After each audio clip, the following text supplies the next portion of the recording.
மத நல்லிணக்கத்தை மக்களிடையே பரவச் செய்யவும் மகான்கள் மண்ணில் ஒதுக்கின்றார்கள். அத்தகைய ஒப்பற்ற அவதார புருஷனான சாய்பாபா மதங்களையும் ஜாதிகளையும் பிரதேச பிரிவுகளையும் கடந்த உன்னத உயிர்நிலையானார். ஆனாலும் அவரது பிறப்பு, குடும்ப பின்னணி, மதம் ஆகியவை குறித்து அறிந்து கொள்ளும் ஆவல் மனிதர்களை விடவில்லை. அதுவும் அவரோட மதம் குறித்த சந்தேகம், சர்ச்சை அவர் வாழ்ந்த காலத்தில் தொடங்கிட்டன. ஆமாம், பாபா முஸ்லீமா, ஹிந்துவா? பெரிய கொஸ்டின் அந்த காலத்தில் ஓடிட்டு இருந்தது. தோற்றம், பழக்கம், வழக்கம், நடைமுறை ஆகியவற்றை வைத்து அவர் இந்துவா, முஸ்லீமா என்று யாராலும் தீர்மானிக்க முடியவில்லை.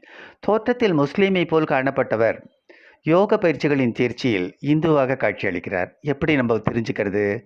பாபா காது குத்தியிருக்கார்.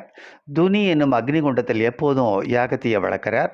சங்கு ஊதுறது, மணி அடிக்கிறது, பஜனை செய்கிறது போன்றவற்றை